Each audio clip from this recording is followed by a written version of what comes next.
I'm Keith Ward, and I am a faculty advisor for STAND, which is Students Taking Action Now in Darfur.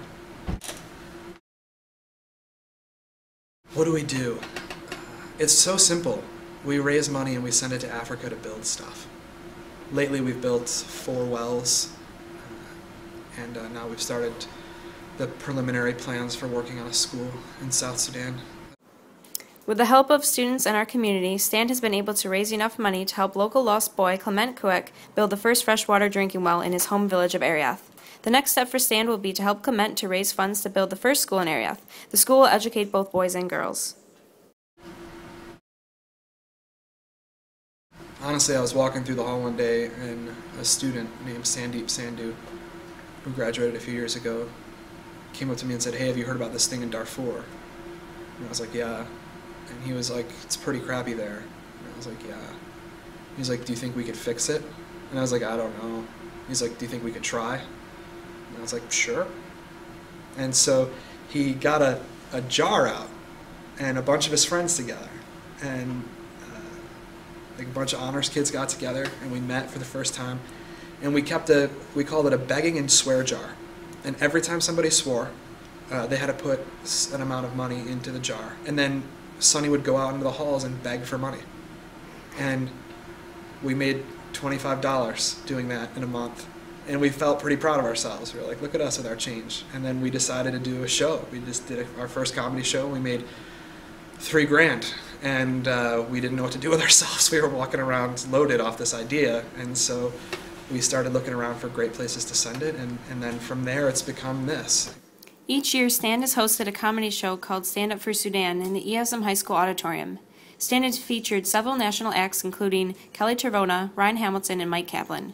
This year, our show partnered with the GSA of ESM and brought the hilarious comic Ant to our community. Really, it was a student who had a great idea. And even now, I just try to pull the strings that are maybe just out of reach of an average high school student. But if it wasn't for the kids in the club, it wouldn't be anything. I have a vision of how I want something to look, and I need people in place who can figure out how to build the structure around it. And this year with Fran and Jess, they have been exactly that. Like, we have been in lockstep. As soon as I have a thought, they have thoughts to support it, and then we bring it to like our art team, and they've been able to implement it visually. And it's just been a cohesive work relationship where everybody's sort of moving in one direction. I had Ward as a teacher in 10th grade, and I had heard good things about him, and I decided that because I want to travel when I'm older, that STAND would be the best thing for me in high school, and it was. It's awesome. You feel great about helping people every time you go to a meeting. Now we partnered with Clement Kuek, who's a local Syracuse guy, born in South Sudan, lost some of his family in the wars, and wanted to go back and rebuild his village and bring fresh water for the first time to that country. And so now he gets 100% of every dollar that we make. And he's been able to build 4 wells in the last couple of years, so we're excited about that. I'm one of the lost boys of Sudan. The lost boy really is mean. But we were being separated with our family, so I left the country when I was 9 years old. I went to Ethiopia, from Ethiopia to Kenya. This way that we are being called lost boy because we don't have a parents. So from Kenya we came in the United States in different years and different times. I was in school, in community college, but right now I was put my school hold because of situation there going on in South Sudan. This is where now I'm here trying to raise the money and go and build a school and drilling the wells. Yeah. And we've sent money to you to drill 2 wells, right? Yes, I built the 2 wells because I built now the 4 wells, not 2 wells, sorry. It's 4 wells because the East Syracuse Minoa High School, they were being participate a lot, to let me achieve what really I need to help my people going back homes. Like I drilled 4 wells in different village there. I drilled 2 in Ariath, which is where I was being born, and I drilled once in Pandit, and I drilled once in Majok. This is the different village. Yeah. And so what do the wells mean to these people? Yeah, the well really is that people that were being walked for about like six hours or 4 hours, 5 hours. So the well is make them that they cannot go very far to walk to go to get the water. Right now they are too near. They can walk like 2 hours and 3 hours, and that one is easy. It's easy for them. It's not like before when they used to work for 5 hours and 6 hours. Yeah.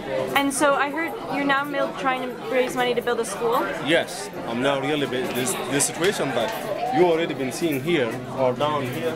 We have a lot of people that they don't go to school.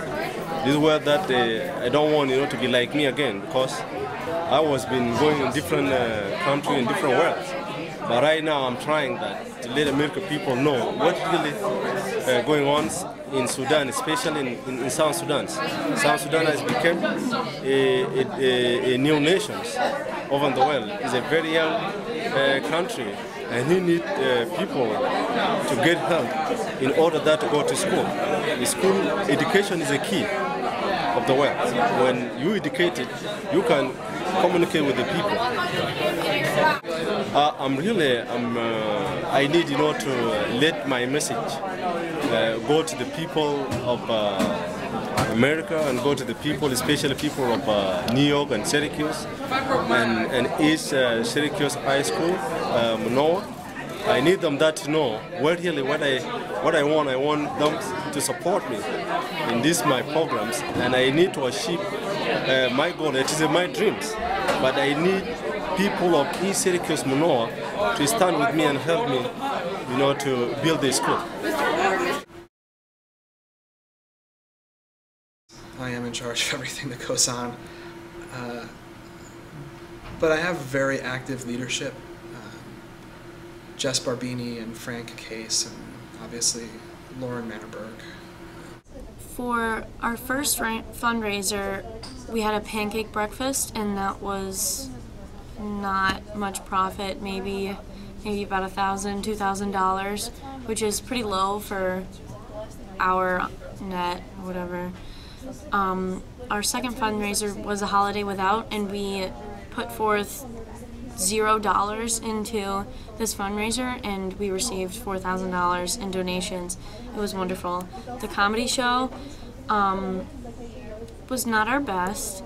It was a little less than $4,000, so that's a low average year. We have about $20,000 to $30,000. Presidents do that each year. Well, they'll come up with something that makes it their own, but the whole year was basically new.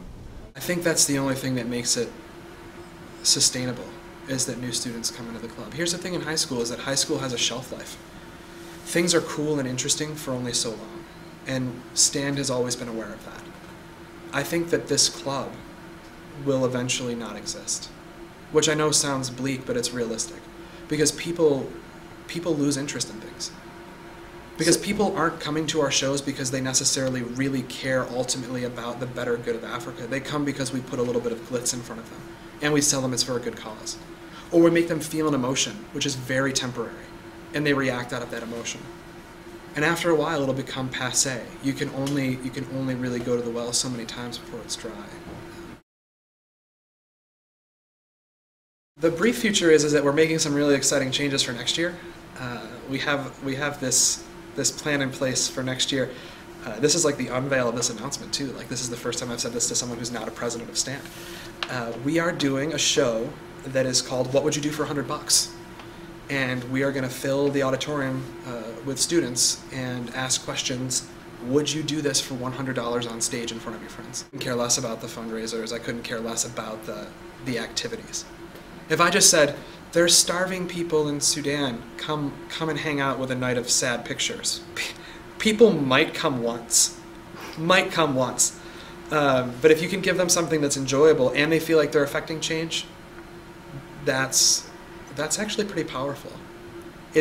Emotion is a cool thing. If you can make someone feel wildly high and then give them a dose of reality, it's amazing how much stronger they'll react coming off of humor or some kind of other buzz.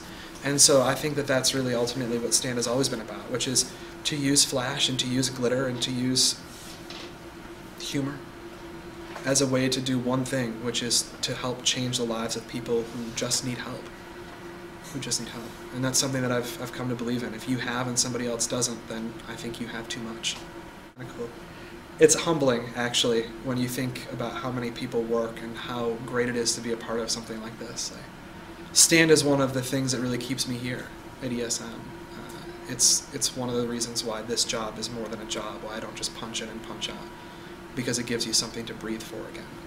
And I think that that's what good education should be, is finding something to live for and then educate yourself about that. And I think for me, Stand has been that. It's been students educating me for years to become better and more purposed and humble, and to recognize that this world will spin on without me, but while I'm here I can make a difference if I try.